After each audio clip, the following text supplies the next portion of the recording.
सही साहब, as a chairman of Jamia Zia ul Uloom group of institution, आप क्या मैसेज कन्वे करना चाहोगे पुंछ के लोगों को, जिन लोगों ने आज तक आपका साथ दिया, जिनके बच्चे आपके पास पढ़ते हैं, जिनके बच्चे यहाँ से हाफिज बन के गए हैं, उन तमाम लोगों को क्या मैसेज कन्वे करना चाहोगे?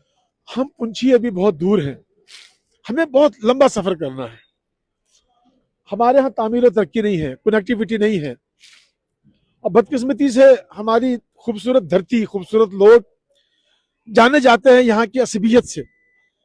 जम्मू में हम जाते हैं, श्रीनगर में जाते हैं, तो जब भी बात चलती है आप कहाँ से, पुंछ से, अच्छा यार वो पुंछ में तो बड़ा गुजर कश्मीरी चलता है यार, उधर बड़ा शिया सुन्नी चलता है। उस वक्त बहुत तकलीफ होती है, हमारे ज़हनों में वुसअत नहीं है। मैं पुंछ के लोगों से कहना चाहता हूँ, जितना टैलेंट आप में है ना, दुनिया में कहीं नजर नहीं आता इतना टैलेंट। आज यहाँ के छोटे छोटे बच्चे वो कितने वोकल हैं मैं बता नहीं सकता, लेकिन हमारे यहाँ तंग नजरी है, और ये तंग नजरी मौलवियों में, वकीलों में, मास्टरों में, डॉक्टरों में, अफसरों में, सब जगह पाई जाती है। मैं आज दस्तबदस्ता गुजारिश करना चाहता हूँ कि हमारी आइंदा नस्ल फले और फूले और वो तरक्की करे अगर पुंछी तंग नजरी छोड़ दे और इस असबियत के खोल से बाहर आ जाए।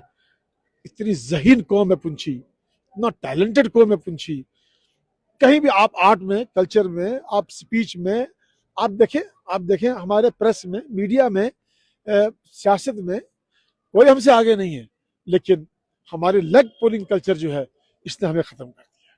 लिहाजा आओ हम दिल के दरीचे खोलें, जहन के दरीचे खोलें, दिलो दिमाग को वुसअत दें, और ये कायनात इतनी खूबसूरत बनाई अल्लाह ने, रंग बिरंगी कायनात है, इसको देखें, इससे लुत्फ अंदोज़ी हासिल करें, और अपनी आने वाली नस्लों का सोचें कि हम विरासत में उन्हें छोटा दिल न दें, विरासत में उन्हें बड़ा दिल दें, बड़ा दिमाग दें, बड़ा जहन दें। देखिए हम कहाँ खड़े होंगे। बहुत बहुत शुक्रिया। तो नाज़रीन, ये थे हमारे साथ मौलाना सईद अल हबीब साहब। बने रहे हमारे साथ मज़ीद अपडेट्स के लिए, तब तक के लिए खुदा हाफ़िज़।